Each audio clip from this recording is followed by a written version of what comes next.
Welcome to Metal Vice, a podcast where we talk about all things music and all things we care about. Well, it's music, and primarily with music, it's metal music and live shows. For today's episode, we're going to review our time seeing Slipknot. Fuck, that's not it. Why did you say Slipknot? I don't know. It's not what we're reviewing this time. It's Rammstein at Soldiers Field. I don't know why I said Slipknot, because it's definitely not Slipknot. It's Rammstein. We haven't seen Slipknot for a long time. We haven't. And you went right into Slipknot. Yeah, I don't know what was up with that. But no, it's Rammstein we're going to talk about today. Which was just a couple days ago, I think. By the time when we were recording this, we just saw them earlier this week.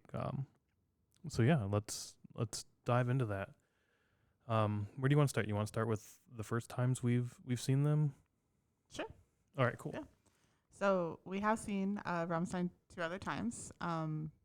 Once at Open Air, the first year that Chicago had, or it was Chicago Open Air, in 2016. They were Friday night's headliner that year. I don't know the exact date.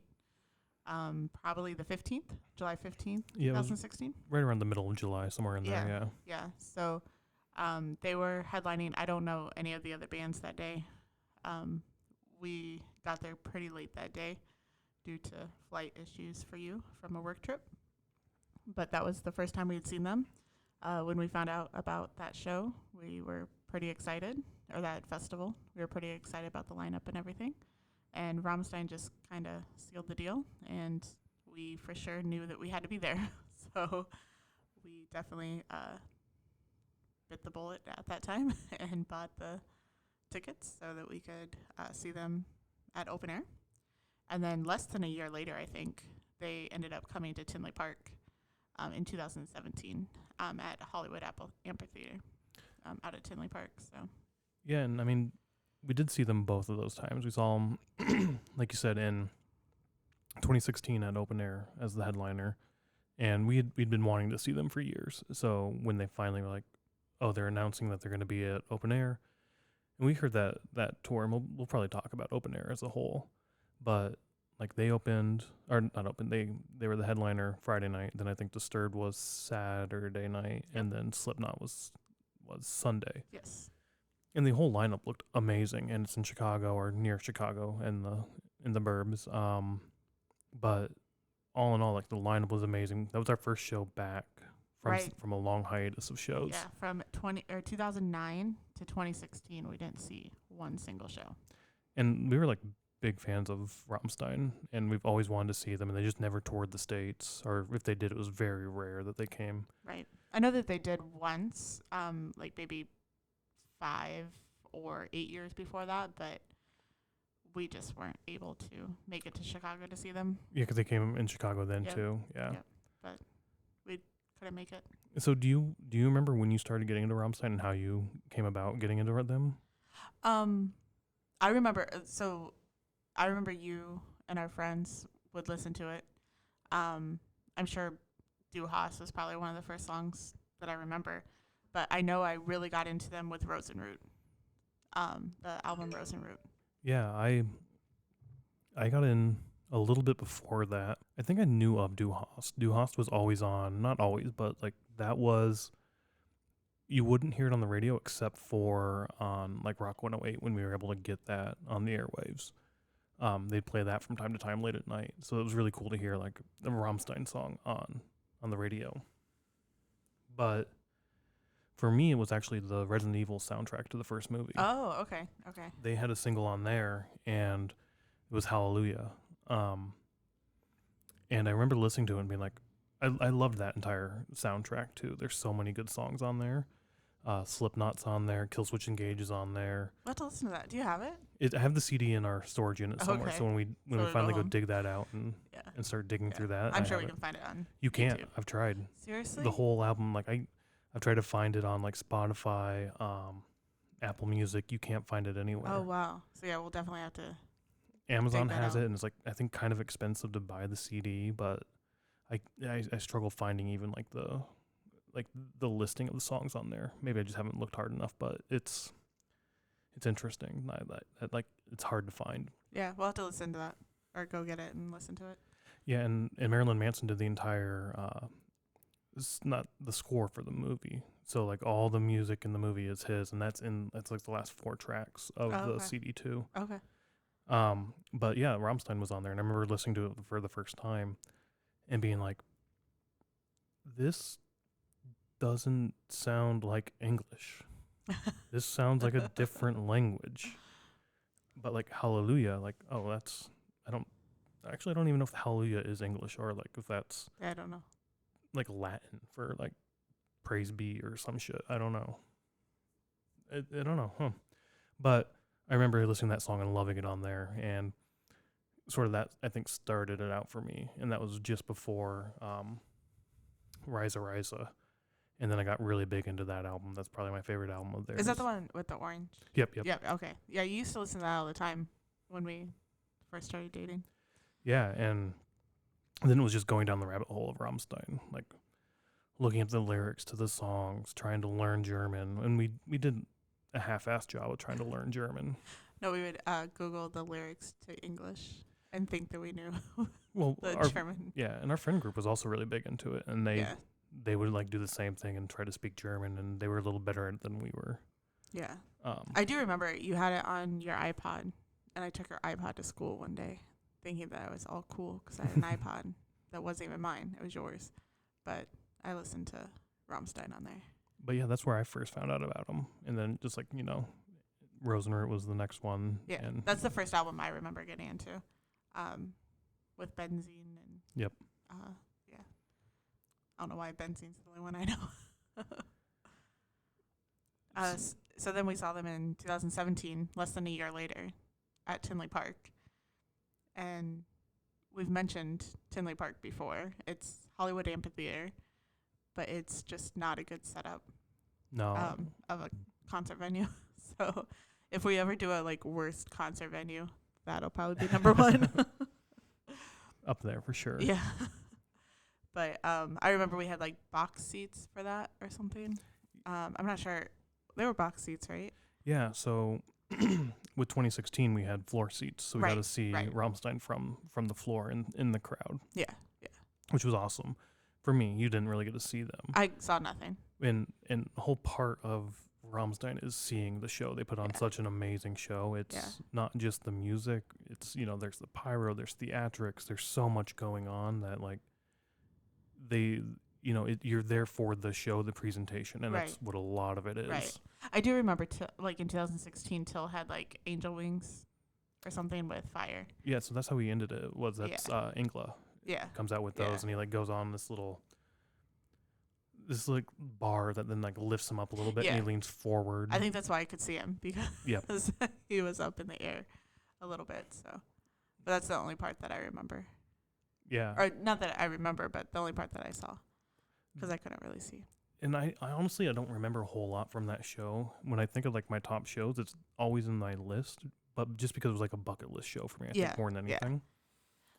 But I do remember that. I remember they didn't play Mind Tile, which was a song one of my favorite songs, and I wanted to see them play that. Of course, they played Du Hast. I remember that. And then I remember the first song, and it was, I think it's Ram 4, and I've never seen it on an album. I think they did a 20 or 30 year anniversary box set with all their albums and some behind the scenes or B-side stuff, and that was on there in that box set. But I remember the curtain, there was either a curtain or they just had the side screens, monitors, counting down, and it was meet. Oh yeah, meet, I do remember meet. that. Yeah. And then it gets to one, it's meet, and then boom. And then you hear the drums and Flocka playing. Yeah. Now that you're saying all this, I remember it. And then you have the two guitar players come down. They come down on platforms. And I think there might have been sparks or some shit flying from the bottom. I remember that. Yeah. And then once everybody's on the stage but Till, the music just stops. And then you hear tap shoes. And then Till comes walking out with a top hat and a cane. And just putting on a show, right? Yeah. and sings for a little bit, and then like throws the top hat into the crowd. But as he throws it, like it explodes because there's like pyro, some shit in it, I think, or maybe it wasn't over the crowd, but in like Yeah, I'm sure it wasn't over the crowd. I'm sure it was in a controlled area. right, like over to the side type thing. But I remember that's basically all I remember from that first show. And Tinley Park was I think it was the exact It same was the show. same show. Yeah, yeah. So that was the first time I got to see them because we were up in box seats. So we were up pretty high. So yeah, that's the whole thing, right? Like we saw them on the ground. We wanted to get box seats for Tinley because we're like, all right, we'll be high enough to actually see the show Right. and see That's what's what we going thought. on. Yeah. There were a bunch of other people in there in front of us because apparently they were assigned seats in there, and they were standing up and taller than us, so we couldn't see them. Yeah. Type thing. So there was like the box seats have like a railing in the front. And I don't think it was assigned seats. I think it was whoever comes first. So they were obviously there first. So they took the whole front row. But they were big guys. They didn't need to be right on the rail standing up the whole time. And I even tried to stand on the seat a few times to be able to see, and I couldn't see. And I'm not that short. I'm like 5'7". So, but I know like we were like leaning to the side, like we were doing whatever we could to try to see. But I saw more of Tinley Park than I did at open air. But I don't remember as much pyro and flames at Tinley Park, but it could just be the setup of the amphitheater that doesn't allow for it. And that could be, right? Yeah, and, like it wasn't an open ceiling; it was a Right. covered ceiling. Right. I remember some pyro for open air because that was open, Yeah. but it was like your standard Firefly, right? They had the face masks that come Yep. on and shoot. Yep. Meinhardt's Brent with like the flare on the chest. I don't know what the song is where the two guitar players, I don't have their names, Richard and I can't remember the other man's name. We honestly should know these. We should. We know a few of the Yeah. the members. But they have like the guitars that have the flamethrowers on them, and Oh, they go yeah. out and shoot those. Yeah. Yeah. So, like I remember that there wasn't a whole lot of pyro there either. But I think so that how do we want to do this? Well, let's talk about the tour in general, like the high level notes here. So for the one that we just saw. Yeah, this year's Okay. tour. So then this year we got to see them for the third time. And they did their North America stadium tour. I think they're calling it Just that, right? Stadium North Tour American Stadium 2022. Tour. Yeah, I think they put 2022 Oh, on it. yeah. Possibly. But the North America Stadium Tour. Originally, it was like in 2020, right? Yeah. So I don't remember when we bought the tickets, if we bought them in 2019 or very, very, very early 2020. I think it was 2019. I'm pretty sure it was the fall of 2019. Yes. Like as soon as they went on sale, we Yes. got them. Yeah, like the minute they went on sale, you started trying to get them. So the original date was September 3rd, 2020. September 3rd or Yep. 2nd? Go get the ticket, September 3rd. Oh, okay. So September 3rd, 2020, Mm-hmm. and then it was rescheduled to 2021, right? Yes. Yeah, so they, in 2020, they announced that they were postponing it For obvious reasons. for obvious, to September 1st, 2021. But almost, not immediately, but pretty soon after they announced that it was rescheduled, they rescheduled it again for 2022. But then it was back on the original date, September 3rd. September 3rd, but that was like the middle of the week, wasn't it? It was a Thursday. Yeah, Thursday. Originally, it was supposed to be on a Thursday. Which Yeah. This worked out a lot, Yeah. not a lot better because it was, 2 years late, but this time it was on a Saturday, which was, It was. awesome. Yeah. I mean, it just makes the next morning so much better when you don't have to get up to work in the morning. Yeah, for sure. Yeah. So they held the tour at Soldier Field here in Chicago. Since it's stadium, it's either that or probably United Center or one of the baseball stadiums, but Soldier Field made most sense. There was an opener, duo Abelard. I might not be saying that correctly. They're two French pianists, and they basically played Rammstein songs, just only piano. I don't know how to say that. And the price was pretty expensive, $149.50 with $18.10 in fees. Yeah. So the fees seem so low. Now I want to kind of do research to see if that was pre-COVID fees, and now if the fees are like much higher. But yeah, the tickets were up there. Yeah. Especially for back in 2020, we weren't seeing too many. We were seeing more shows, but not that many. I mean, we might get into this when we talk about the venue, but the fees could also be related to the venue in and of itself. Yeah, yeah. That'd be interesting. And also, they don't have, like, it's not sponsored by, like, Live Nation or... the venue? No, the venue or the tour. Like, so many tours now are, like, Live Nation presents. And this isn't that way. It's just Rammstein doing their tour. Yeah, okay. So that could have... I don't know. I mean, we could probably go into the history of ticket prices someday, or the fees and everything someday, but it'd be interesting to kind of see what that was, or what the situation is there. So our location to Soldier Field is pretty nice because we're pretty close.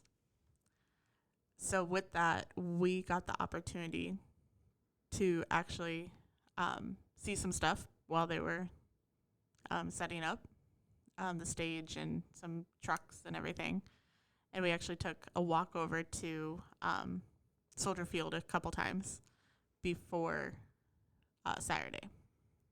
Yes, we went over, Thursday night was the first time? Yeah, Thursday night. Yep. And so there's an 18th Street bridge, like a public crossing bridge, so you can get over the train tracks that are there. Yep. And then once you get over that, you go under Lakeshore Drive. Yep. And then you can either walk to the lake from there. There's a lake path. There's biking trails. There's a harbor, or you're like right in front of Soldiers Field, Right. which then sort of is the entryway or the south entryway into the museum campus in Chicago, basically.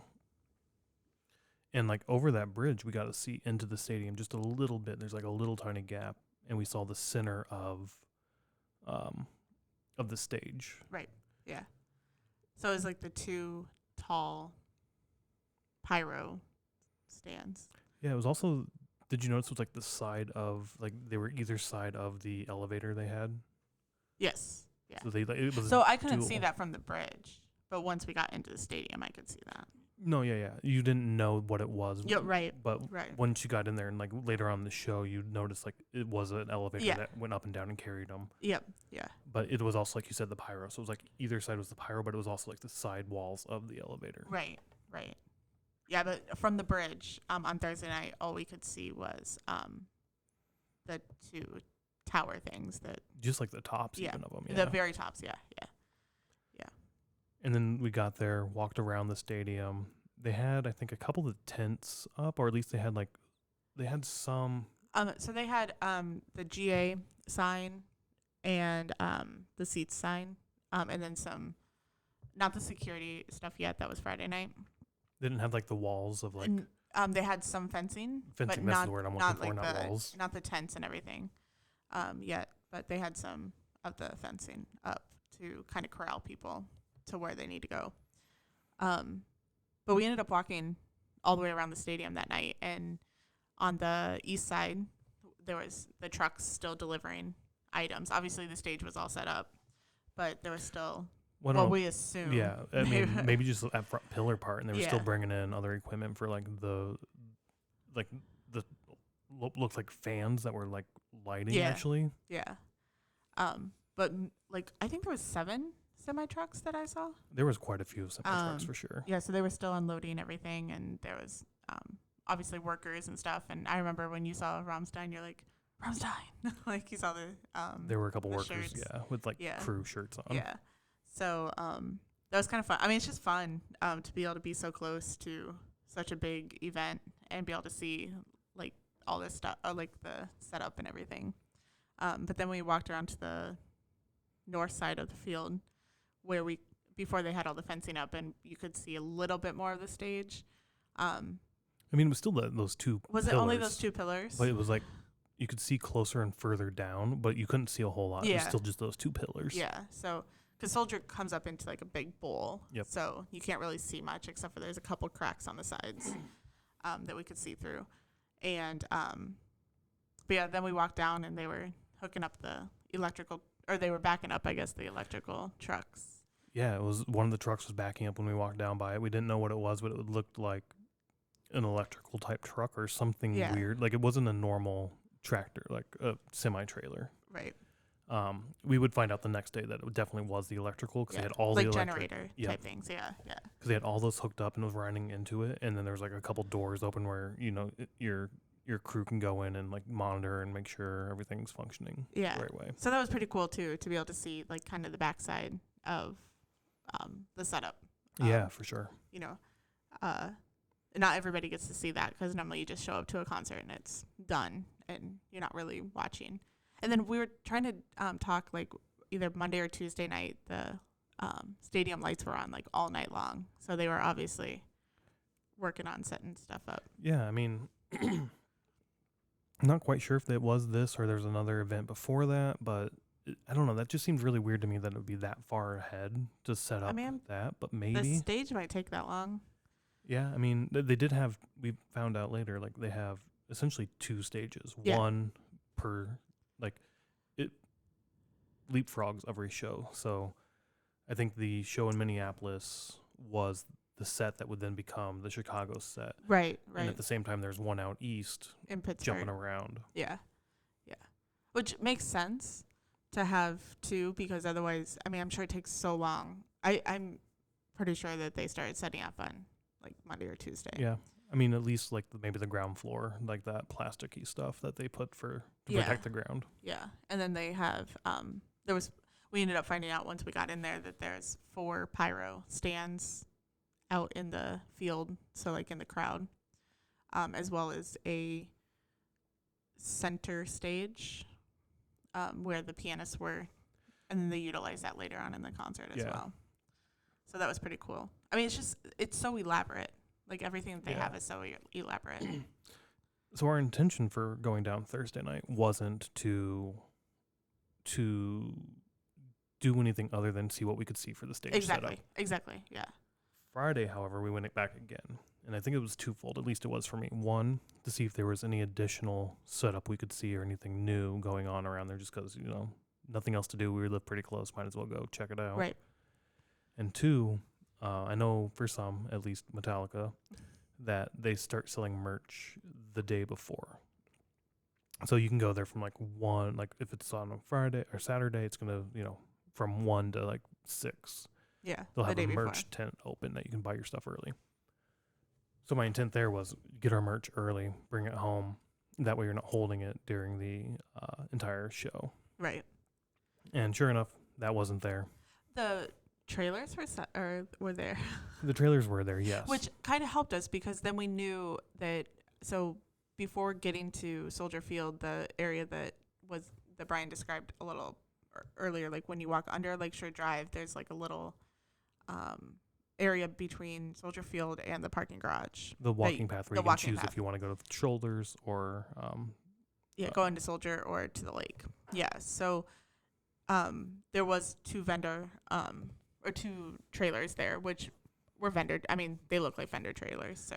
And we've been down that way for other shows. Yes. And not seeing them personally, but we've been down when there have been other shows, and they've had those same trailers there selling merch the day of. Right.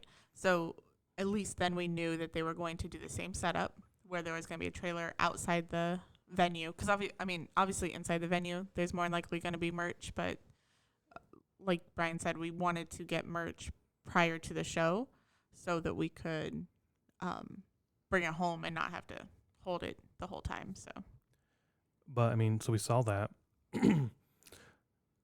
There was no additional, stage setup we could see, but there was a lot more of the fencing up, the tents for the different areas for entry. Like the security tents and stuff, yep. Like the coverings they had.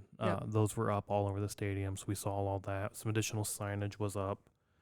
But other than that, no, not a whole lot was new. Yeah, and there was no, nothing announcing Rammstein. So Soldier Field has video screens that you can see from, Lakeshore Drive.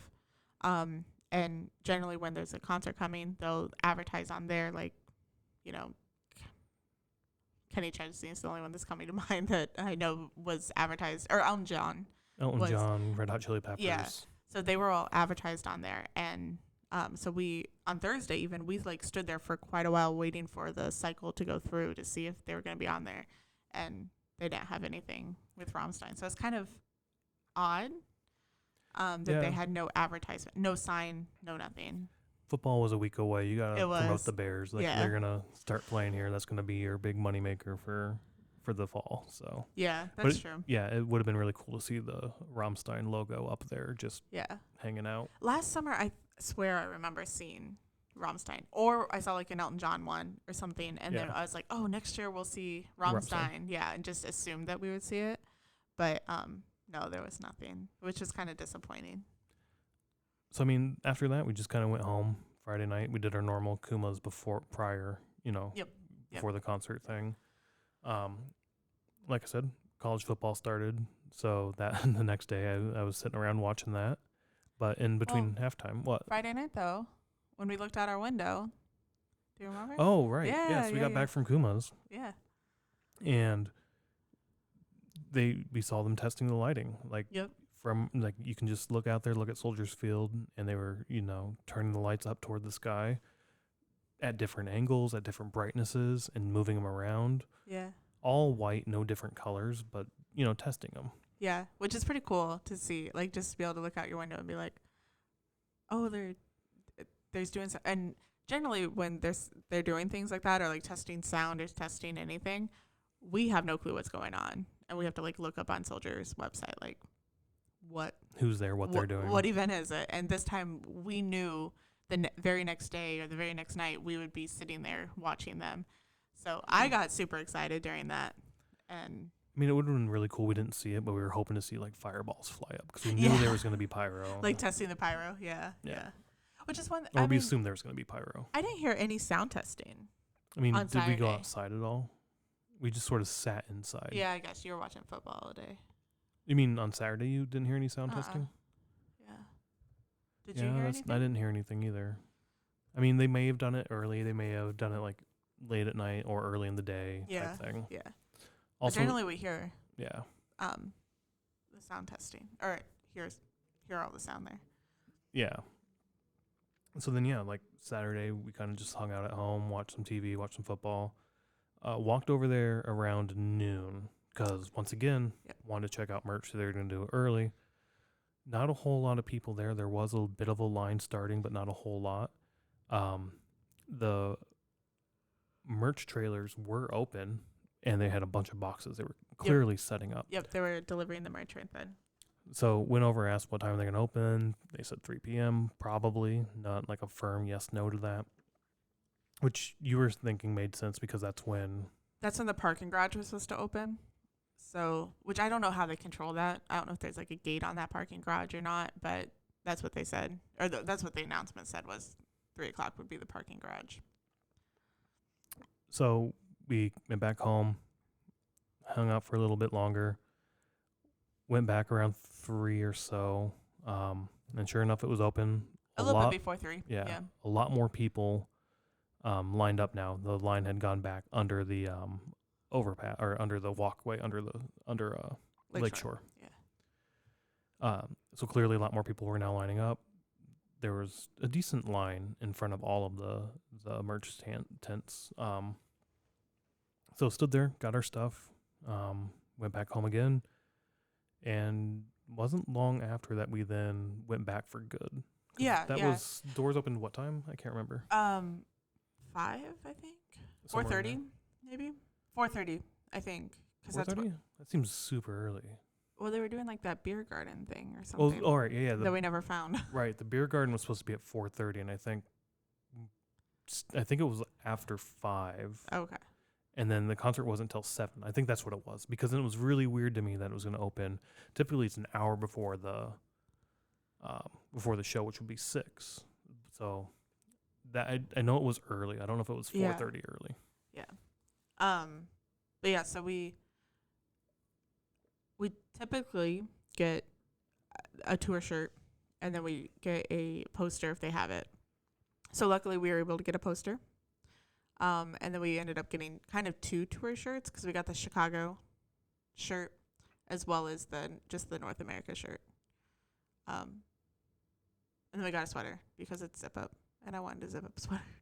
We went there, just walked around trying to find our seats. There's a lot of people wandering the grounds, not just people for the concert, because it is a public area. Yes. There's public parking under that. People were bringing their kids back from museum campus. And right, because that's where Field Museum, I think, parks also. Yep. I think they use the same parking garage. Yeah. So then started walking around. We tried to find that beer garden because you saw it mentioned. Yeah, I saw it like in an email of like what to expect or like things to do or something. So we started on the north side because we went and got dinner. That's what it was. We got dinner. Oh, yeah. A quick bite to eat because we didn't want stadium food. There's a few restaurants around there, so we just picked one and went, and then walked over to it. I think we were on the north side, and then started walking around the east side of the stadium, trying where we thought the beer garden would be. No beer garden, but there's a giant blow-up blimp that said Rammstein, was kind of cool. People taking really photos in front. Yeah. And then we weren't sure because when we came up Thursday and Friday, they had that sign on the south side of the stadium that said GA Bowl or GA Field and Bowl, I think was the sign. So it was kind of like split into 2. One side was GA, and then GA Field access, I think it said, and the other one was like bowl seating access. But they were like at the same door. Yeah, and our ticket said like and the other signage said like go here. All the gates were numbered. They had numbers on them. But our tickets said like west side entrance. So we had no clue what that meant. So we just walked up to a kid who had nobody in his line. We're like, here's our tickets. Where are we supposed to go? And he kind of looks at him and was like, oh, you can come through here. I was like, oh, sweet. So we just went through there quickly. Yeah, no line at all. And he's like, as we're going through, he's like, just it helps to ask. So heads up, like if you ever go to a show and see nobody in line, just like, hey, here's my ticket. Where do I go? Can I come in here? Maybe they'll say yes, maybe not. Who knows? Like I have no clue why they had so many entrances, and I don't know what that one was supposed to be for.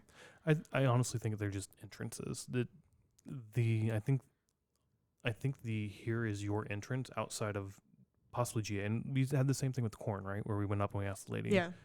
I honestly think the here's your entrance you're supposed to go in isn't a hard fast rule. I think it's more of we're trying to disperse the crowd and not have everybody funnel through one door. Oh, that makes sense. So if somebody reads that like, oh, I have to go through this door, they're gonna walk over to that door. Where somebody else is like, here's my ticket. Can I come through here? Unless you're at Metallica 40th. Well, once again though, that was for GA. So like, that's a very special. You want to funnel them somewhere. Yeah. You need generally GA has like a wristband or something, so you need to make sure they get that. Right. Yeah. Which I guess that kind of brings up a point. Like our tickets weren't GA. No. So when we were buying the tickets, we were having this conversation, and I think we'll talk about this a little bit later because I think there's some thoughts around it. But primarily, we wanted to see the show. We can talk about it now. Sure. Yeah. Like, so when we were buying tickets, the floor was split into 2. There's the Fuhrer zone. So we had been to open air. Sorry to, but we had been to open air in 2019, and they did this where the field was split into 2, where VIP got the entire front of the stage, and then GA or regular GA is the back half of the field. And so right then we had like a sour taste about the field setup because at that open air we had GA tickets, so we were in the second half of the field. Yeah, it was frustrating that like like we mentioned with other shows, we got VIP for Upheaval, and they get a small sliver of a part of the stage. The 2 years prior, that's how open air was. You got a small sliver of the stage. If you wanted to stand there, you could. If not, you can go out with the regular GA. Right. And 2019 open air, that's when they first did that. Where they split it like you get half. the 1/3, the other people get the 2/3. Yeah. And I did not like that, especially considering that they didn't even sell out. Right. There so was so much room. Yeah, so we saw pictures afterwards, like on social media, and the VIP field was like completely empty. Well, even for like one of the shows, we sat in the seats to watch. Yeah. And it was Fever 333, and they said the same thing, like, it sucks that you guys are way back there. Wish you could be up here with us, type thing. Like, Yeah. basically calling it bullshit also. Right. And I mean, there was like a huge gap between those, and then the second half of the GA was packed. So Right. Why do that? Right. I hate that so much. Yeah. So, but when we went to look for these tickets, that's what the setup was for Yeah. the field. Which, like I said, I hate that to begin with, but also the pricing difference was so Right. much more. Right. So yeah. So when we went to buy these tickets, it was split into two, where the fear zone or the fire zone was in the front half, and then regular GA was in the back half. So right then I had like we can't get the fear zone. Like we weren't able, I mean, financially we couldn't. Well, yeah, the tickets were like, I think $500-$600 a ticket. I think they were $500 a ticket, yeah. Which is just crazy lot. Like that's a large amount of money for one show. Like Right. you're seeing one band. Sure, it's Rammstein, and it's like they don't come that often, but that's just an insane price for a ticket. Yeah. And I don't even remember what GA was. I think almost the same as what we paid. Yeah, we ended up getting the 100 section, which was the section right above, and it was like row 4. So we were like 4 seats, 4 rows up from the floor. And we were on the end, so we had nobody beside blocking us. our view. Yeah. And so like all that was but by design, right? Like if we're not going to be able to even try to fight for the front or fight for decent seats or spots on the floor, might as well get a seat and watch from here and actually see the show. Right. And at the time that we bought the tickets, we did not live so close to Soldier Field. Yep. Like now looking back on it, it's like, oh, we could have been the people who got up at 8:00 in the morning and went and sat or stood in line and got that front row. I mean, we could have then too, but like I'm We could have. not getting up that early even now. Yeah. I'm not doing that for like my favorite band, Metallica. Like I'm not getting up that early. Yeah, to stand there all day. No, I'm not taking pills so I don't piss. I'm not doing that shit. Hey, I've only heard 2 people talking about that. I'm sure there's quite a bit of people, but no, that's not for me. Like we've shown up our standard hour and a half before a show and been 2 rows back. We have, 3 rows back from the rail. Yeah. Even Metallica 40th, we were 3 rows back. Yeah. And we got there late because we were in GA or in the wrong line. The wrong line and had to go to the GA line. So, but it all worked out. Yeah. So I mean, like I'm saying, I don't need to be on the rail. If I am, cool. If not, whatever, also cool. Right.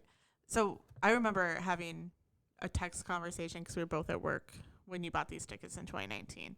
And I remember going back and forth and being like, no, I want the field. No, I want seats. No, I want the field. And my whole thing with getting seats is I wanted to see the show. Because like we mentioned, open air, I didn't get to see anything. Tinley Park, I could see a little bit. And I knew if we got the GA section, I would probably, again, not be able to see anything. So that's why I was really like, I want seats. Yeah, no, I mean, I think it ended up working out. I mean, let's dive into it. Let's talk about the show. Sure. I think our seats were good. We could see the stage pretty well. We weren't super, super close to the stage. We were on the side. So, like, it wasn't as close as it could have been. Like, we could have gone a few sections over. But all in all, I think it was a good spot to see the show. Yeah, so you thought we were about, like, if it was set up as a football field, that we were about the 50-yard line. I would say so, yeah. Yeah. So about halfway down the field on the west side of the field. Yep. Yeah, I agree. Like, we could have been a little bit closer.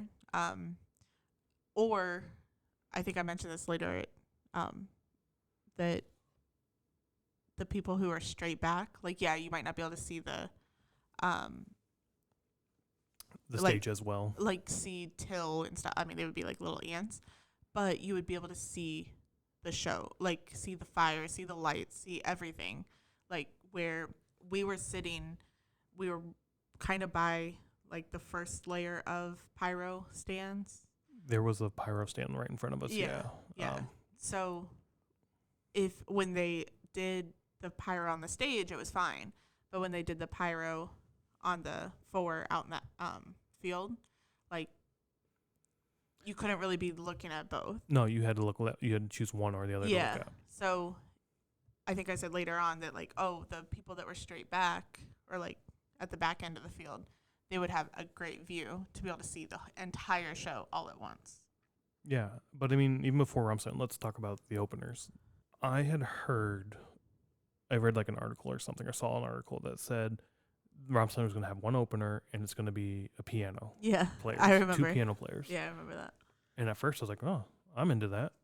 But it made me chuckle because I was like, I don't think Karen's going to be into this. I don't think there's going to be a lot of fans that are into listening to piano players. Not knowing what kind of music they're going to play, I knew it was going to be like, all right, it's going to be piano music. Yeah. But is this going to be classical? Is it going to be their own thing? I don't know what this is going to be. Yeah, I feel like you kind of went into that where you were like, oh, it'll be cool if it's like classical music. That's just like kind of melodies while people are getting sat down or whatever, like just background music basically. But I mean, we've been to some shows where the opener is nothing like the concert that we're going to. Oh, and I love that. Like it's. Yeah. I think I have a pretty wide range of musical tastes, and a lot more than you do. I know. Absolutely. And I also believe that metal fans in general have typically wider tastes in music than most music fans. That if you primarily listen to metal, you're not only listening to metal all the time, you're listening to other genres as well. But metal's your like go-to, this is the thing I want to listen to the most. And even in metal itself, there's so many subgenres and subcategories that, like, the overarching term of metal is super broad. Right. If you're listening to doom metal, it's not the same thing as thrash, not the same thing as, like... I feel like thrash is where a lot of people who don't know metal kind of go to, or they go to the other end of, like, death metal or, like, metalcore of, like, just... screamy music. Yeah, I mean, so, like, there's a lot of breadth and a lot of depth in metal fans' music. So, but I also like it because I know there are some that are pretty stuck in their ways. Oh, yeah. And... hello, Metallica fans? Any major fan. I know. Like, I know. If that's... yeah, anyway. But I like it when an artist brings a different genre of music into as an opener and kind of forces the fans to listen to something new and different. And sometimes they're like, that actually wasn't that bad. That's pretty cool. I'm going to go check that out and go down that rabbit hole of music and, you know, that genre of music, and then branch out from there.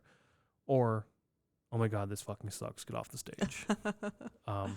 Which does happen, but at the same time, I enjoyed it a lot. I like the fans being forced to listen to it, and I kind of hope that's what this was.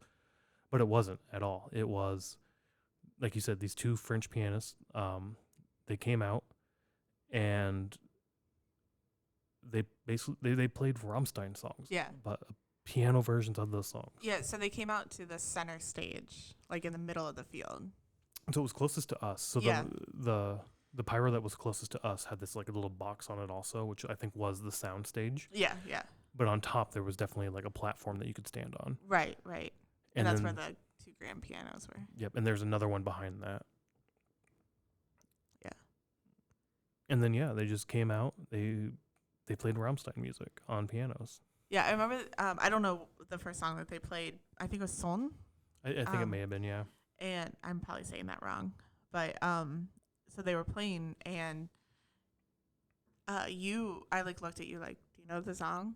And you're like, yeah, it's Rammstein or whatever. And I was like, oh, I'm not picking up on it right away. And it did take a few, like, I think Zeit might have been the first one that I really picked up on, just because I listened to that quite a bit. But I was having trouble picking up on the piano song or piano parts.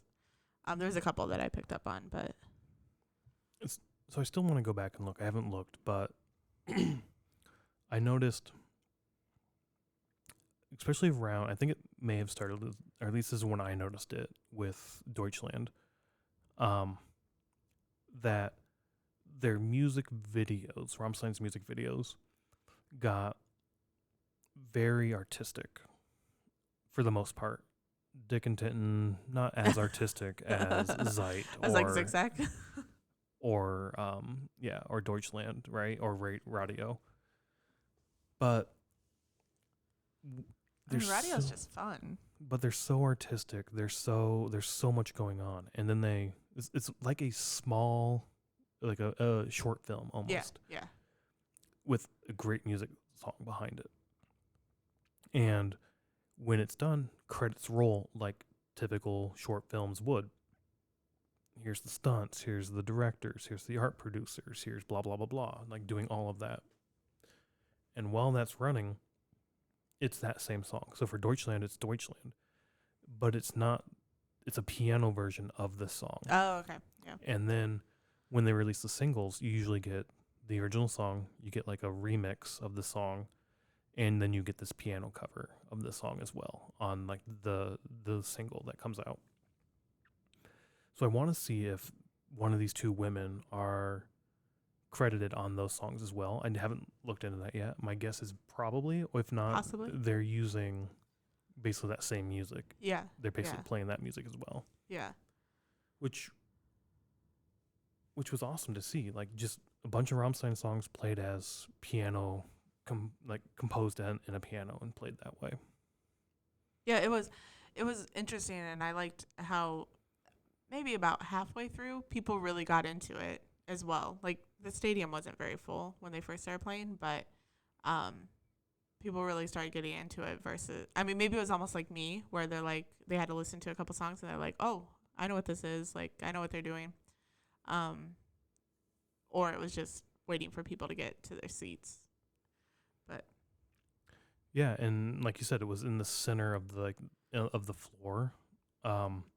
So the people up front on the rail for the Fear Zone had to turn around and watch behind them, which was really cool. Yeah. And we've had a couple of concerts like that before where like Disturbed one time, I remember, David goes out and they have like a platform. They have a platform, yeah. And I remember in Waterloo, he went out and like sang like in the back, but then for Evolution, they would go out to like a middle stage and play Hold On to Memories and all that, like out in the middle. So it's really cool when concerts and bands utilize multiple stages. It does force your patrons or your fans or whatever to kind of move around and give other people the front row for some things. I mean, overall, I really enjoyed it. I thought what they did with the Rammstein songs were awesome. Their composition of the songs were amazing. Listening to them in that manner was awesome. Gave a whole new light to the song in and of itself. Mm-hmm. But I kind of wish it also wasn't. I kind of wish it was something unique and new. I mean, they killed it. I loved what they did, but I also kind of wanted like unique in their own music. And who knows, maybe this is a stepping stone. The next thing they do is going to be their own stuff, sort of like Apocalyptica, right? It's a different way to listen to metal or listening to classical music or just that. Like, it's just a different style of music that. Wait, but we haven't looked up any of their music to see what their music's like. That's true. We haven't. The whole concert was Rammstein music. So even when we were waiting for them to go on, it was Rammstein music, which is different for a concert. Normally they don't play the musician or the performer who's headlining while you're waiting for the set to change or whatever. And so all night it was, even walking in, they had Rammstein playing, and then the pianist played Rammstein, and then obviously Rammstein took the stage. I did kind of forget all about that. That before even they took the stage, on the Jumbotrons, they had the music videos for Rammstein's music playing. Yeah, I just wish the songs. Yes, that irritated me so much that a different music video would be playing than what the song was playing. And I think I realized it during like Mindland, or I don't know what that song's called. Yeah. Because they were playing. Oh no, it was during Radio, because the music video was Radio, but the song was not Radio. Yeah. And I was like, wait, Radio, but I'm like, they're not playing Radio, so. Yeah, it was a bit frustrating, but I mean, I can't honestly remember what they played over the PA system versus the music videos. So I mean, I guess I could see the argument for not syncing them up and just showing the Rammstein visuals with different music, because those same songs are probably they're popular songs, obviously, and are more likely to be played right live versus because they did play Radio live. Yeah. And which makes sense because I get what you're saying. Like, it's going back now, I wonder from when they started playing the music, waiting for people to get in their seats and waiting for the pianist to go on and everything. I wonder if any of those songs were played or were in the live show. I didn't pay attention to it, but it'd be interesting to kind of see. Yeah. But I mean, all in all, I love the opener. They killed it. I thought it was fun. I loved it. I want to listen to more of their music. I want to buy their music and just listen to it constantly. Yeah, I already looked to see if they have the Rammstein stuff on an album, and they don't. But I wish they did. Maybe after they tour with them, because they toured in Europe with them. I found did out. they really? Yeah. So I think I found that out on YouTube because there's some of them playing in Europe. I don't know if they did the entire tour, but I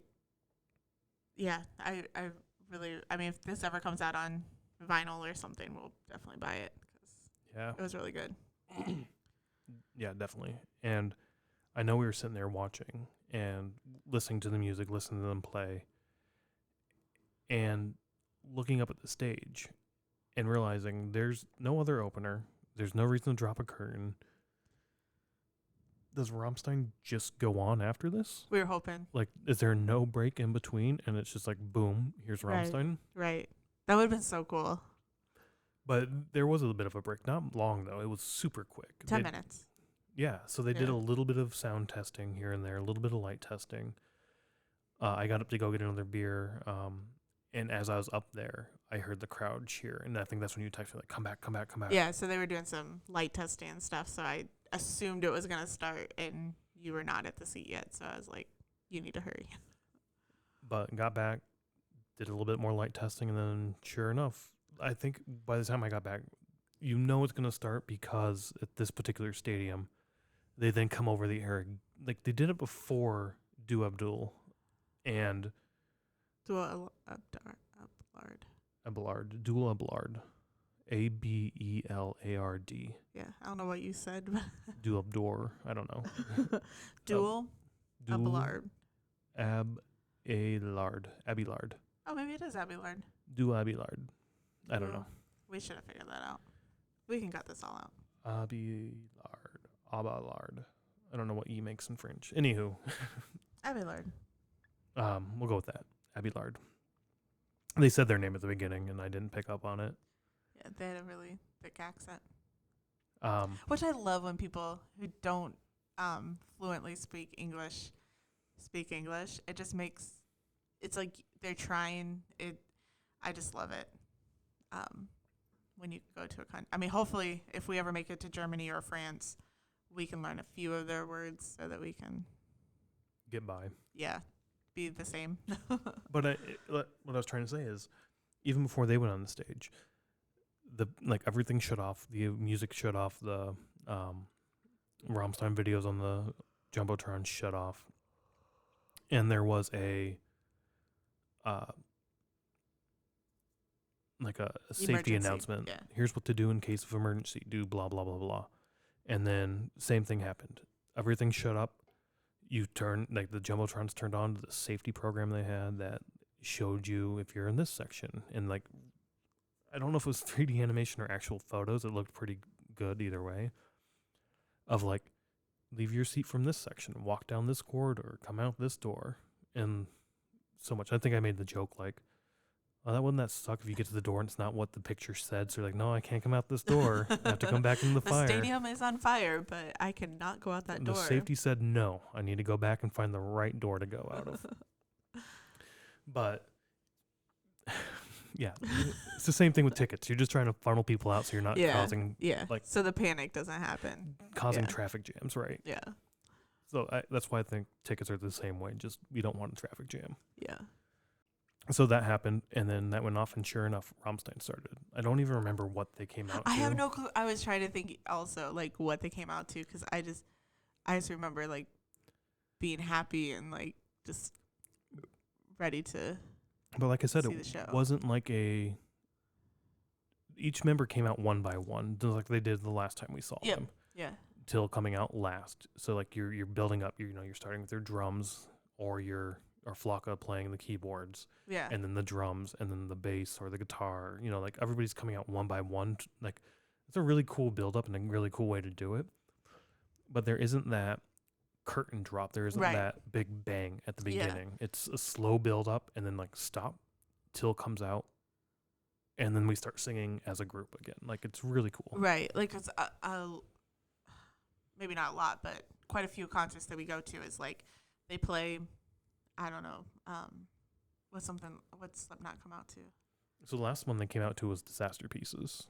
No, I mean, it's like AC/DC. AC/DC. It's Metallica is Long Way to the Top if you want to rock and roll. What is it? I know it's on the tip of my tongue. Rock. For all of those about to rock, we salute you. Yeah. Anyways, so like they come out and it's like playing that song, and then all of a sudden it's like pop, or like they start playing or whatever. Like, right, and then it's the part of the song where it's like fire, and then boom. Yeah, and then there's like a pop, and then the curtain drops. So, but then you have like Lamb of God, who came out to. Well, they do to their own, right? It's Memento Mori. Yeah, and it's like it's the slow part, right at the beginning, and then right before the drop, you get that giant pop bang, and the curtain drops. Yeah, so I like both ways of doing it, but then to see like Rammstein coming out, where they're just slowly coming out, and then they start singing. It somewhat reminded me of Avatar. Right. Where Avatar does that. They all came out. It was a really cool setup where they all come out. Oh, I thought you meant like a couple years ago where they would come out like one by one. Oh, no. I didn't realize you were talking about like recently. Yeah, Avatar, like when it wasn't Going Hunting, it was Colossus maybe. I can't remember what it was, but there's one of the first songs where they all come out. They just have Colossus. They have the bass drum and like one little snare drum or something, and maybe a hi-hat or whatever. Yeah. And they all stand in like a semicircle and just play that one song standing there in that semicircle. Very similar, where you don't have that dramatic pop, let's get this going. Well, they don't even move. Right. They just like stand there and they're like, Colossus. Yeah. Colossus. Yeah. So, I mean, that's really cool. Rammstein is very similar, but it's one by one we're coming out. This is one instrument playing one note or one part, then the next instrument comes out, and it's just like building a layer, right? Yeah, on top of each other. Yeah. I mean, it's cool when bands don't do what all the other bands are doing. Standard way of coming out. Yeah. I mean, I did like how they came out in 2016 at open air. I mean, we weren't there. I mean, this isn't the same show as 2016, so obviously it's not going to be the same thing, but it was pretty cool how they came out in 2016. 100%, yeah. But yeah, I don't remember the first song. We should have looked up the. Do you want to look up the thing? Yeah, I'll look that up right now. It's got to be the same for every show they do. This definitely seems like one of those shows, and I think we'll talk about this. Well, we can talk about it now. We've talked about this personally in the past, where seeing a show multiple times, and this is probably a whole episode of seeing a band multiple times, but seeing a show multiple times on a tour is the same show for a lot of bands, or for some bands. Like, we saw Roger Waters, loved that show. Like, it was a show. Same thing with this. This is a show. Yeah. And I really want to see Roger Waters again after seeing that. But it's the same thing. If I saw him in Chicago and then went to Minneapolis or wherever he was next, it's going to be the exact same thing. Right. Yeah. Just like Rammstein. It's going to be the exact same thing. Whereas you go to Metallica, you're getting 95% of the same show with 2 to 3 songs unique per show. Or at least that night is different than the night before, right? So you're getting new things. You're not really doing that here, I would venture to say. And then there's the other opposite, Right. like Dead and Company, where every single show they do is unique. The set list is unique, and the arrangements in between the songs are going to be unique because they're just out there jamming, having a good time. So when you see a Dead show, you're never going to see that show again, which I like. And I kind of want more bands to do stuff like that, where I go see a Metallica show and every single set's going to be different. I don't want like 95%. But with Rammstein, I would honestly, because the show is so good and so entertaining, I would see this multiple times on Right. one tour. Right. And we talked about how, with like how put on Rammstein is, and like all the pyro and all the lights and everything. It wouldn't be that easy to just be like, oh, tonight we're going to do these 15 songs. Tomorrow night we're going to do these 15 songs. Like, it's so programmed that it makes sense why each night or each time they play, it's the same music. Right. And same with Roger Waters. Like, his movies and the show that goes on with his performance, you can't just change that because it goes with the show. So I think Rammstein's almost the same way. 100%. I think you hit the nail on the head, the pyro in particular. Yeah. Each song in like Mind Tile and Poppy have unique pyro aesthetics that go on to that song. Right. So if you're bringing the giant fucking cooking pot that you're sticking Flocka into, you're not going to not play that at every show. You're not going to drag this fucking thing around. Like, it's, unless, of course, once again, 2 stages, East Coast stages get Possibly, yeah. Get this set list, West Coast gets this set list. I don't know. Then we would have to go to 2. I honestly don't think that's the case. I think it's the exact same fucking thing. I think it's the same thing that they played in Europe. But like I said, with Roger Waters, I wanted to see it again, but I don't want to see that show. I want to see the next iteration of it. Right. Rammstein, I could watch that same fucking thing 8, 9 times and then buy the DVD and watch it on repeat every day. Wouldn't it be so awesome if they would have filmed Soldier Field as their DVD?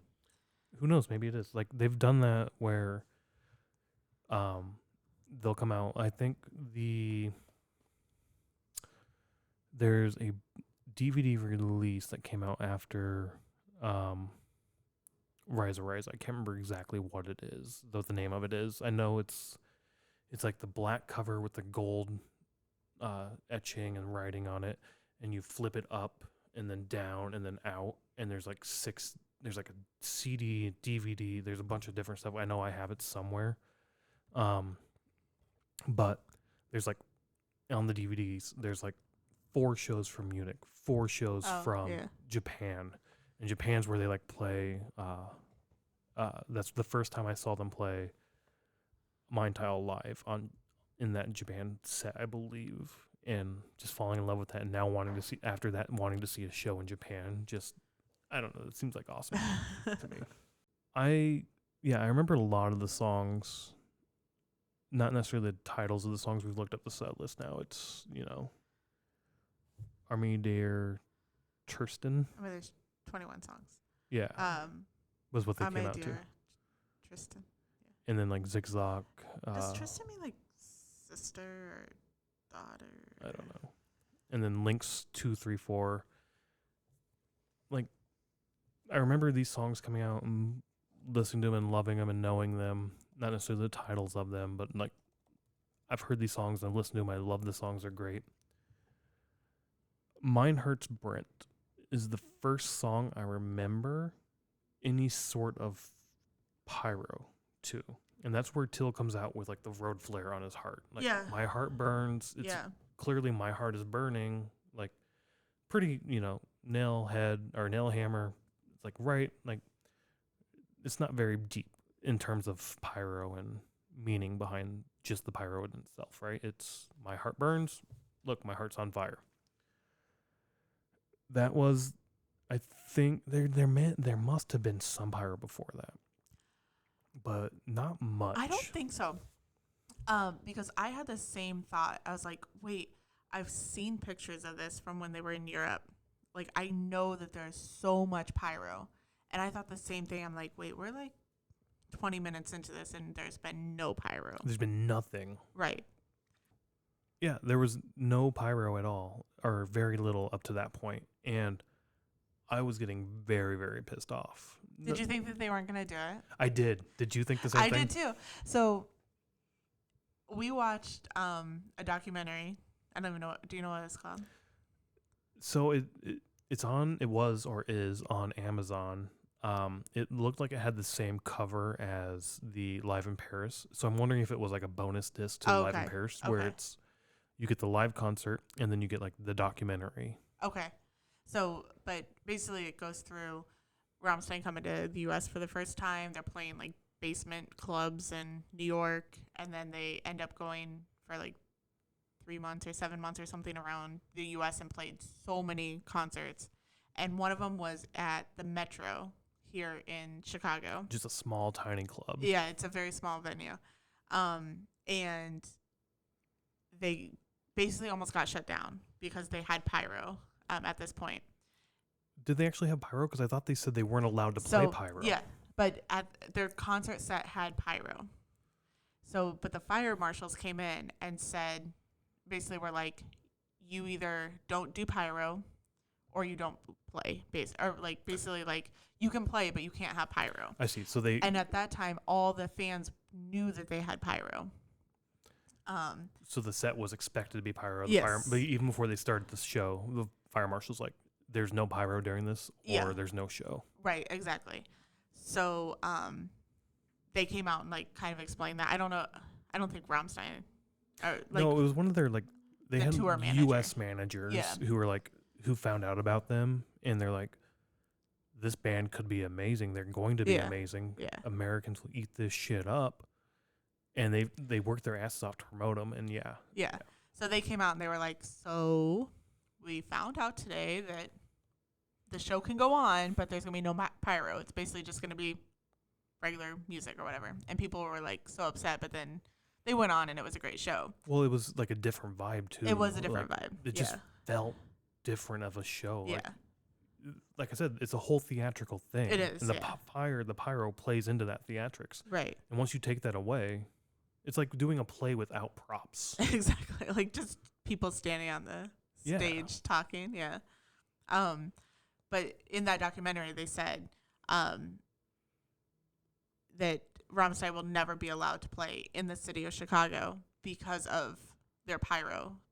Because obviously Chicago burned down one time because of fire. So they blamed it on that.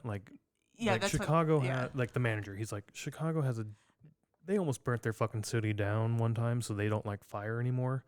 But turns out there's a lot of cities in the United States that almost burned down.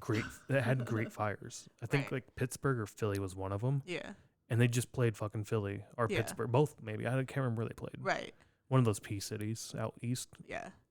But anyways, so when it was, I'm looking at the set list, when it was 6 songs in before any pyro, I was like, oh my gosh, are they going to play this whole show with no pyro and just have lights? Because I was like, wait, they're technically in the city of Chicago. Like, are they allowed to do pyro? Which other bands do. They do, yeah. So, but not to the same extent. Not to the same extent, no. But if you know Soldier Field, there's nothing out there. It's all stone. So, there's nothing out there. You're just going to burn down the museums. Not even the art museum. You're burning down the field museum, which kind of sucks. And I don't like that fucking place. and the aquarium, I can do without that no, too. The aquarium is just dirty and gross. But we haven't been to the planetarium yet. That I'd save. Okay. Out of all of those, the planetarium's like That what? one's further away, so I don't think it would burn down. But anyways, I had the same thought where we were so far in. I mean, I was saying so far, like 20 minutes in, and there was absolutely nothing. And I was like, are they going to do pyro? Yeah, and they did like the My Heart Sprint, like I said, with the flare on the chest. Yeah. Like, all right, that's something. And I mean, I was pissed that there's no fucking pyro. The city didn't let them. And I wasn't necessarily pissed at Rammstein. I was pissed at the city. Right. And I was like, right. fuck Chicago. This is bullshit. Yeah. 1. 2, right after that, they came out with Poppy, which is the giant stroller Yeah. Yeah. of like a baby inside, and they light it on fire, like burning the baby. Like, Kids on fire. yeah, kids on fire. And I was like, all right, there's some pyro, but it's not much. It's not what I was expecting. It's Right. on the stage, little things here and there. Right. But it wasn't long after that, and I don't know when it started, but it wasn't long after that the pyro finally kicked on, and it did not let up all night from that Right. point on. So, not Deutschland, because that's where they did the red. I don't know if it was radio. I mean, Mind Tile has its own sort of setup, Yeah. but that's not the pyro in the center of the crowd, not the pyro like shooting fireballs 30, 40 feet in the air. Right. Well, I know that started at 9:27 because I remember looking at my watch. But I don't know what song that was. It was close. I mean, it may have been Deutschland. But Deutschland was where like they just had like red on the background. I don't remember. Was unless it? I thought that was a lot unless there sooner. was fire. There might have been fire. But it definitely kicked on a little bit, lulled a little bit, and then kicked on and went. Yeah, like the last encore. The 2 encores like were pyro heavy. Yeah. So I mean, yeah, like up to that point, I was very frustrated at the city potentially. Yeah. For not doing like Me too. allowing this to happen. Me too. I figured that there was something that was going on that was like that they could do some, but not the big like what you were seeing in Europe or something. But no, that came around.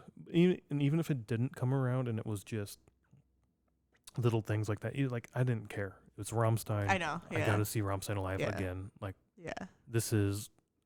this for the longest time was one of my bucket list bands. Like I have to see this band live, and you do. This band is awesome live. The performance, like even without pyro, like the energy they have, what they like, it's fucking awesome. Right. So I was just happy to see that again. And after like a 2-year wait, it was like awesome. I get to see this, but I was a little disappointed until the pyro kicked on, and it was like, okay, this is awesome. Yeah. It would have been awesome anyway, but this is awesome. Right. Yeah, so Mind Tile was like your song that you really wanted to see live because we hadn't seen that yet because in 2016 and 2017 they didn't play it. Yeah, like I said, I got into Rammstein right around Rise or a little before. Yeah. So like I had all the other albums. It's really hard to tell like how far ahead of Rise. I know it was ahead of Rise, but by that time I definitely had their first 3 albums that came out before that. And then Mind Tile comes out, and I loved that song. The song was awesome. Yeah. And then I did the research into the song, and I was like, holy shit, this is fucking dark. And for all those who don't know, there are cannibals out there, and they will seek out people to eat. And a lot of times it's financial, right? I'll pay you X dollars so I can slaughter you and eat you. And apparently this is a real song where a guy was like, hey, I think if you get the single and there's like a hidden track at the beginning, which is super kind of cool, right? You have to like rewind the track 30 seconds and then start. And it's like Till's talking, basically saying like in German, basically like, I'm looking for a 25 to 30-year-old, well-built, willing to be slaughtered. And the way I remember it is the guy who replied to saying, yep, I'll do that. But before you kill me and eat me, I want you to cut my dick off, fry it up, and we'll eat it together. And apparently that's what the guy did. And this guy like bled out eating his own dick. And like this song is dark as fuck. Like if you think about that, like, oh shit, that's dark. But you don't know. It's in German. And it just sounds good. And yeah. I mean, Mein Teil. Yeah. Like, that doesn't sound bad. Yeah, and in high school, I got a sweater with it had the knife and fork on it in Mein Teil Yeah. written across. And on the back, I think it said, "You are what you eat." I don't know if it said, "And you know what that is." I think so. But like that's how I believe the song goes. Or You is are. it just... I think it might be just "You are what you eat." Yeah. And the song is "You are what you eat," and you know what that is. Yeah. Mein Teil, my dick. Yeah. It actually means my part. My part, but its part is slang. For, I know. Yeah. I know. Just being And I phonetic.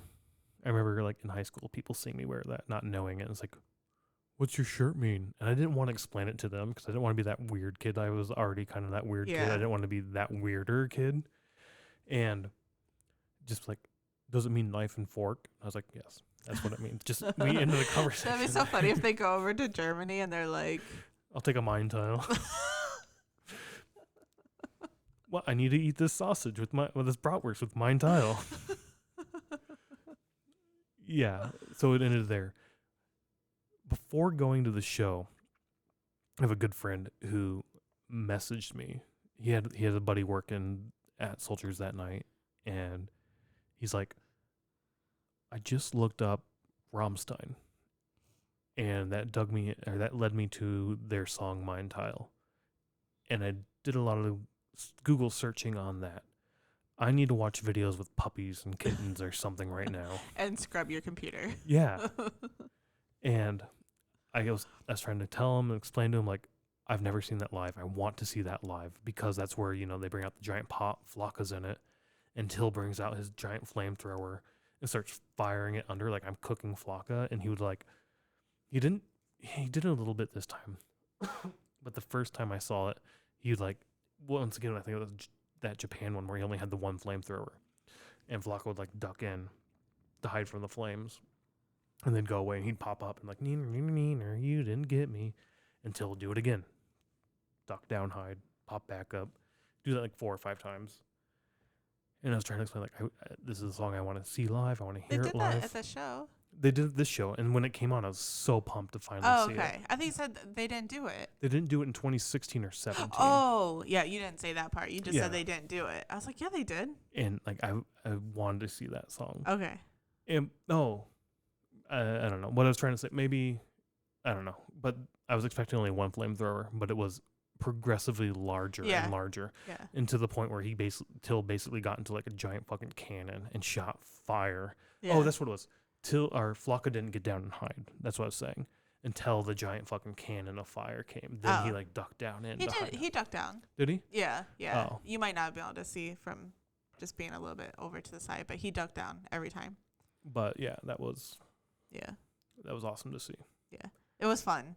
I mean, yeah, because we hadn't ever seen that before, so it was really fun to see that. I like Zeit right now. That's probably the song, so I was happy that they played that. But then Radio is I'm going to use the word poppy. It's not poppy, but kind of just a dancey song.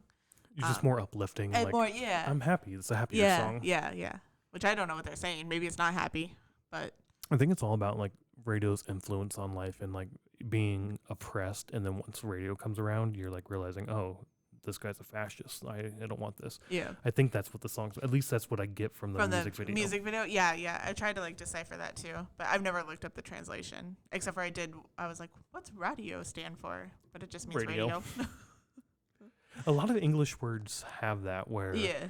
I think in France, I remember this from school. A CD in French is just CD. The pronunciations of C and D in France. Oh, really?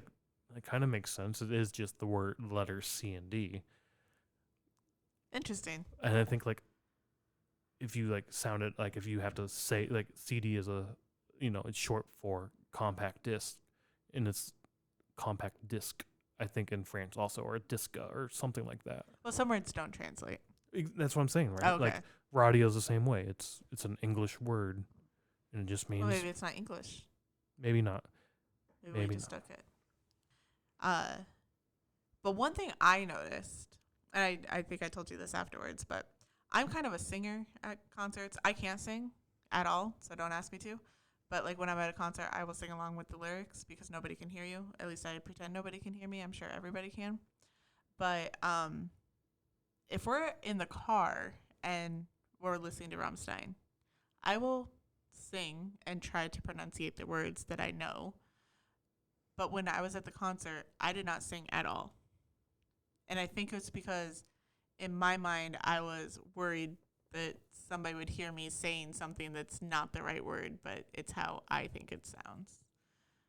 So it's just different going to a foreign language or concert that's in a language that I don't speak or that we don't speak, and how my demeanor during it is different because I'm not going to try to sing a song that I don't know the words to or don't know how to pronounce the words. I feel like I knew a lot of the pronunciation when I was younger and like spent a lot more time researching and trying to learn. I feel like we used to have like the words like up on the screen, like 2 windows open, and like we'd have the English version and then the German version. So that was actually the website I found that had all the songs listed, and you'd click on one and they had the screen split. Oh, okay. Where on one side was the German and then the English. So I'm not making that up. Like we had it up. There was like, a website that did that. Yeah. I feel like it was Herzlied, which is basically their first album, but as a website. Okay. I don't know if it's still around. I haven't looked forever. One thing I noticed, I know we talked about this at a previous podcast, the definition of what a ballroom is. Oh, yeah. And Flocka was basically wearing a disco ball. So we were in a ballroom. Yeah, Soldiers Field for the night because of Flocka was a ballroom. Yes. Flocka's so fun. Like, just, I don't know. Just his performance is just so fun. Yeah, and we met a guy one of the nights we were walking around the field, and he was talking about the Live in Paris DVD where the stage was that they had like this walkway that lowered down from the back of the stadium or wherever the venue they were playing onto the stage, and Rammstein walked across onto the stage, and Flocka was in like a chain and walking like a dog, and he's like, I don't know why they do that. I don't get it. It's weird. And it's like, yeah, it's weird. It's kind of cool. It's kind of funny. It's kind of like, why not? Like, this is a performance. Like, right. Flocka's usually like the book dish. I know. Like, yeah. He's in the pot for Mein Teil. Like, right.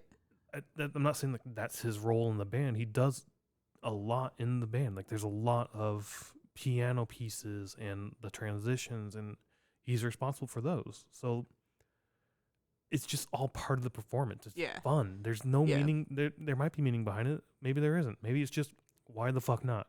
Maybe you want to try to offend somebody or make them uncomfortable. Right. And that's sort of what art's supposed to do. It's supposed to make people uncomfortable, make you think, make you question. And their shows do that. I don't know. I can't say enough. Like, their shows are fucking awesome. Yeah. Yeah. I think we said that a lot of times, but we'll probably say it a lot more. So something kind of unique for these Rammstein shows, at least the Europe tour and then now the North America tour, is they kind of do 2 encores. So I knew this was going to happen just because I was seeing stuff from the Europe tour, but I thought this is how like they were going to go out to the stage. But so the first quote unquote encore is they leave the main stage, and so you think that like, oh, they're going to come out for the encore, they're going to play like 2 more songs and then it's going to be over. But they ended up, I don't know how they got over there. Like, I saw them walk up the stairs, but they go to that middle So this is stage. that part where they were showing the crowd. Yeah. And they're like on the jumbos on their screens they're zipping around other people in the crowd. Yeah. I think that was the distraction. I think it's like, It look over was. here, don't look over here type thing. Like look at who they're showing like on the screen. Yeah. But so that's the part that I'm like, oh, I wonder how they got them like around, because I don't think there's anything under Soldier that they could have like came up through. So I wonder if they walked through the crowd. I don't either, because you're going to talk about this encore. There's one part of it. We'll get to it. Okay. Talk about the encore. Yeah. So basically, the first encore is they go to that middle stage where the pianos are, and duo Abelard comes out and plays with them the piano version of Angla. And do they sing? They duo Blar or No, Rammstein. Rammstein does. So Okay, yeah, so they stand on the outside. yeah, and I noticed that early on too when they were up there when dual Abelard. Abelard. I wish we had a pronunciation for Yeah. that. I noticed when they were up there that there were 4 mics on. So the stage they were on was a square. Right. And each corner of the square had a mic on it. But whenever one of the women got up, it was always the one brunette woman who would get up and talk to the crowd. Whenever she get up, she had a handheld mic. I was like, that's weird. Why aren't you using those ones? So I was kind of like, is Rammstein going to be out here? Is something else going to happen out here? Like, what's the point of this? And they weren't pointing out toward the crowd. They were pointing in. I didn't know. But, so, yeah, when they did come out, the members came up one by one and picked a corner of the square and stood on. Yeah. And then the 2 women came out and sat at the pianos and started playing. Yeah. So they went through the whole song of Angla. And then the women go down, probably to the soundstage area. But then Rammstein, the members of Rammstein, go out across the crowd in like blow up pontoon boats. I don't know. Is that what they are? Just like rafts. Rafts, yeah. So, but like the blow up rafts. And like, so basically they're crowd surfing in these rafts across the crowd, which is really cool to see. And I had thought that only Flocka did that because I had seen pictures, but it was the entire band like goes across. So they go out starting like standing up, but then obviously as you're going across, like they end up sitting down. But they're not in one raft. It's like no, 2 right. per raft. Yeah. Sorry, I did make it sound like they were all in one raft. Yeah, so it was like Flocka and Till in one. Richard was in the last one, and then the other 2 were in the middle one. And then Richard was like signing things and. So you thought it was just Flocka, and I'm wondering if it changes depending on the show. Possibly. And maybe it is like whoever gets the last raft signs and throws it out. Possibly. So maybe Flocka was in his own raft at one point in time, and that's when I saw that it was only Flocka. Well, yeah, Richard was like signing. He had like a pad of paper, signing his name and throwing it out. Yeah. That's what I'm assuming it was. Yeah. That's what I thought it was anyway. Yeah. And then people are like, I don't know if they were handing them the flags, but like they held up like the Chicago flag. And then I saw a few times people threw stuff into the rafts. Into the rafts, yeah. And then they would hold it up, and it was like a flag. Yeah. And then the Ukraine flag. Yep. There was a couple of Ukraine flags, which thank goodness, people are still supporting Ukraine. So I don't know if they got those flags back or if they were like just given to the band. I don't know. I think I saw one of them thrown back out into the crowd, but that time it was like, whatever. They had my flag. They held it. It was fun. Yeah. It is cool. So that was really fun, like to come out as like an encore and then go back to the main stage. Which, when that was happening, I predicted that the next song would be Ausländer. Ausländer, yeah. Because that's how the music video starts, is them coming into like an African country and like basically taking over. Oh, really? Yeah. Oh, I guess I haven't watched that. Oh, it's kind of cool that you're now funneling this, once again, theatrics into the song. It's a cool way to get back onto the stage, but it plays into the song, the meaning of the song, like what's going on. Yeah.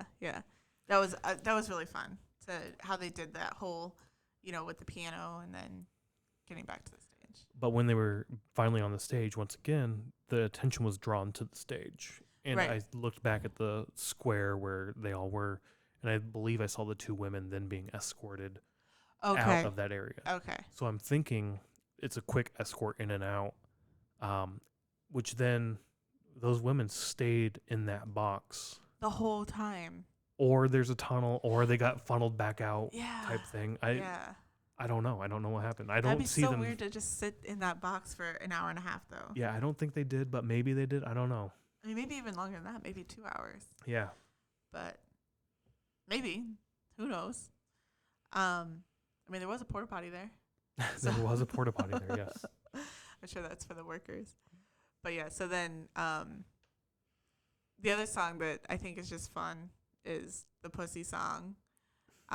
Just because like Till gets on like a giant like phallic cannon. It looks like a giant dick. Yeah. That's a cannon. Yeah. And That shoots out foam. That's Yeah. white, yeah, like semen. all over the place. But then the other fun part is because you're in a huge stadium, in the back of the stadium, they shoot out, well, in the front, but they shoot out like white paper. Confetti. So it looks like there's just cum going everywhere all over the field. So I don't know. It's just a fun song. Like that's the whole thing. Is like they put on a good performance. There's fun songs. There's fun performances with it. So Yeah, it was funny because it was pretty windy that day. yeah, And the confetti would shoot up and just fly away, or would just kind of linger in the air. And I remember laughing because right after that there was a lot of pyro. yeah, And it was like, it looked like there was pyro above those two pillars that we talked about earlier that were like the sides of the elevator, and boom, went up. I was like, oh, that's gonna catch that all on fire. But yeah, the second encore was full of pyro. Yeah.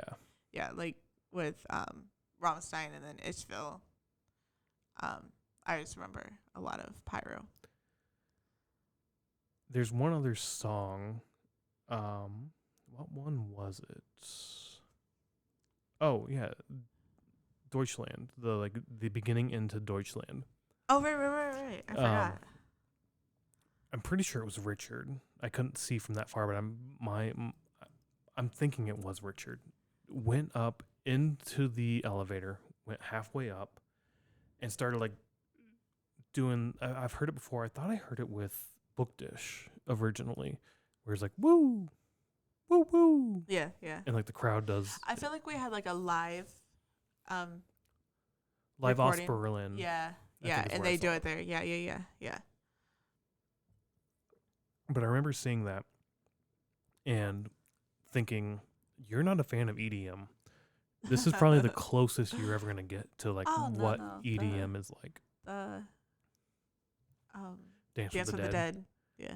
All right, maybe this is slightly yeah, different. but I guess like with like the DJ and everything. Yeah.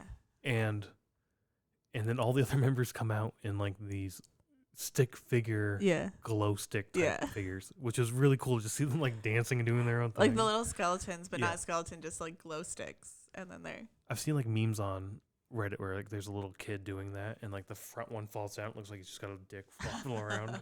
That'd be so funny if that happened. Right. Yeah. No, that was really fun. Like that was just another fun thing that they did. That's different than you normally see, and just like these 4 stick figures like dancing all over the place. Right. There's just, like I said, there's so much going on. There's such a performance. It's, the music's great. We love the music first and foremost. I'll listen to Rammstein, just the album itself. It's amazingly great music. And they're one of my favorite bands of all time because they speak in their native German language. Right. I wish more bands would speak in their language. Yeah. Like, you don't have to speak English.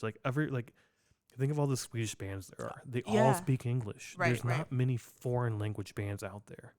Well, that we know of. That are mainstream. Mainstream in America or Yeah. popular in America. Yeah. There's this and The Who. Yeah. I don't know Well, if there's then we're going to see Bloodywood. Bloodywood. They have some like Indian aspects. Yeah. I guess that's Hindi. Yeah. So like, there's just not much of that. And the fact that they were so big with speaking in German. Yeah. And were successful. Like, I don't even care if they're successful. Like, it's great music. Like, it doesn't matter if you can understand the words or not. The lyrics still, the way they're pronounced and delivered and the way the lyric fits into the song, that definitely gave me more. Rammstein has given me more respect for singers than any other singer, I think, ever. Because it made me understand and respect vocals as an instrument in and of itself. Yeah, I'll agree. So it's amazing. I can't say enough good things about this.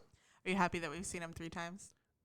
I'd want to see him again. I I'll be wish we happy could've when we went to- see him 100 fucking times. I wish we could have went to all their U.S. shows. That would have been fun. But Like I said, it's gonna be the same thing every show you go to. well, yeah, but it's so I don't fun. care. Yes, but we could have we could just be millionaires and be in the Furo zone and then be in the GA Yeah. and then be in the 400s and be in the 100s. Yeah, that's easy to do, I guess. Yeah, Just yeah. do it. Let's just sell all our crap and do that. And then have nothing else. Yeah. They'll be like, oh, where are you staying? Oh, no, we're staying on this park bench over here because we sold all our shit. Yep.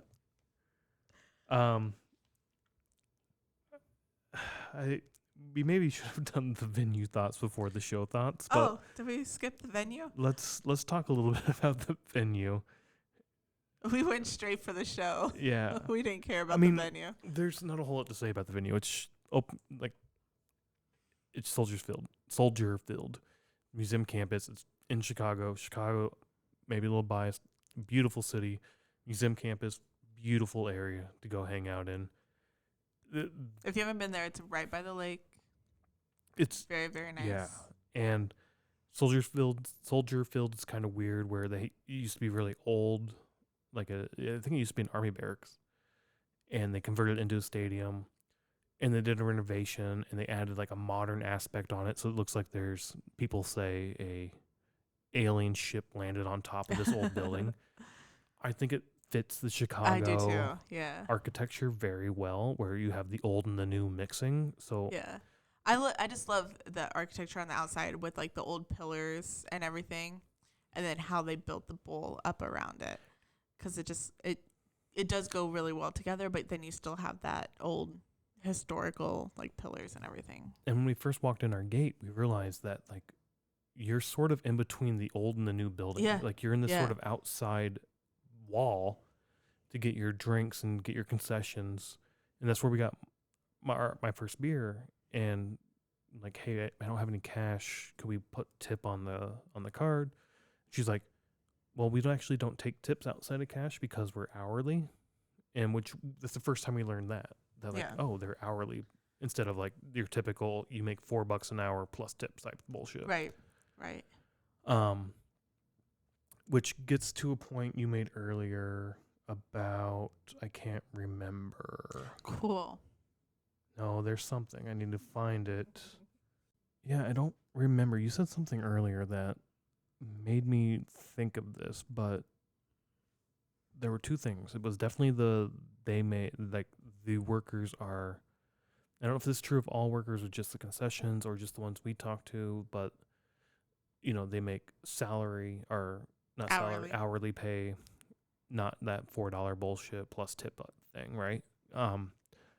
And we were talking about that, like, oh, it's probably because Soldier Field is actually owned by the city of Chicago. So are they considered city employees type thing? Don't know, maybe not. But maybe that's why these particular employees make hourly, and I'm assuming other places like Wrigley probably don't. I don't know. Well, they're though, vendors. also. They have a vendor, so Okay. it's up to the vendor too. Yeah, so Which we don't know. I mean, this could have been a vendor as well, it could have been. and Also the that, vendor yep. just pays well or pays their employees well, and Very true. doesn't pay them a bartender or service industry wage. But there was something else you said that I was like, oh, the fact that the city owns this field or owns this venue, maybe it was Ticketmaster. Maybe it was the fact that Oh, because I said, oh, this isn't sponsored by like Live Nation or the venue doesn't, because the fees were really low. It was $18 for fees, and like we pay $18 on a $20 ticket. So that's what it was. And even back then, we were paying hell of a lot more for fees than this particular one. Maybe because it is owned by the city, they have more stronger negotiation power to say you aren't charging this for a fee. yeah, I think that's what it was. or there's no venue fee or something like that. Right. Who knows what it is? But I would also, I mean, we talked about this at the beginning, but I would also like to kind of go back and see like the history of the fees and like, oh, after 2020, when no venues were making any revenue, did they raise fees or did they add extra fees for quote unquote insurance in case something happens again where they can recoup some of their money? Because I'd be really surprised if this show we couldn't get a refund for because they kept rescheduling it. Yeah. But like if you got a refund, do you get the fee back as well, or do you just get the I assume it's everything. $149. Oh, okay. Except for maybe like printing fee. Like Yeah. we opt for physical tickets. Right. You had a physical ticket delivered to you, you're probably not getting that money back. Right. And there were a lot of people in the crowd that I overheard talking to themselves like, "When'd you get your tickets?" Right. I heard so many people I got say mine that. 2 years ago. Yeah. Like the guy when I got our first beer in front of us moved from Seattle to Chicago in 2019. Yeah. Right before everything Bought happened. tickets, was like, I'm in Chicago, might as well see Rammstein. Yeah. And then COVID and moved back out to Seattle and now flew back out just to see the show. It's like, I had tickets. I'm going to go see him again. Well, like in the guy that we saw the night before, or when we were walking around the stadium, one of the either Thursday or Friday night, he said that he used to live in like Willamette or something like that, which is pretty close to Chicago. And I think he said he lived in like Arizona or something now. But like, yeah, if you had these tickets 2 years ago when you lived here and now you don't live here, I'd be flying back too. Yeah. I'd be going to see them. Like, I wouldn't be just giving my tickets away. Yeah, but at that same time, LA's a hell of a lot closer. Wait, but if you have tickets for Chicago, you're not going to buy more tickets for Chicago. Very true. Very true. Or buy more tickets for Los Angeles. Unless you can come out, break even, trade one for the other, basically. Yeah, I guess. Which I had that thought in 2020, maybe 2021 as well. Like, because we did have seat tickets. And I was like, oh, we could sell our tickets and then get GA tickets. Like, I went back and forth on if I wanted to do that. But then again, I really wanted to see. So I'm glad that we didn't because I was actually able to see the show. Yeah, for sure. So, any other thoughts? Not really. I mean, overall, it was an amazing show. Like, I think this is the first episode that we've done where we've went through like detail of what the show was like. I mean, it helps because it was recent. While the other shows are recent as well, they're not as recent. This is just a couple days ago. Yeah. So that helps. Also, this may have been the first show also, or the first podcast where we reviewed a show that we've just loved everything about it. Right. There's nothing. I mean, I have no complaints. No, there's been other shows where we like nitpick here and here. Yeah. Like, yeah. Well, we didn't like this opener. We didn't like this venue setup type thing. This all around. The venue's awesome. I mean, it helps that it's super close to home, so we like could walk there and back. But I mean, everything was fucking amazing. Right. I can't wait for. I mean, next year they're doing Europe 2023 or Europe Stadium Tour 2023, and I really hope that they announce more shows in the U.S. soon because that would be really fun to go see them again. 100% agreed. I mean, I guess there's nothing else, right? That's basically it. Yeah, we just want to see them again. Awesome. Well, thanks for listening again to our chat about Rammstein, not Slipknot. We'll do Slipknot at a later show, but this one was all about Rammstein and Abelard, or hopefully that's pronounced right. But an amazing show, an amazing tour by an amazing band and amazing artists all around. Yeah, that's great. Yeah, if you can, check them out.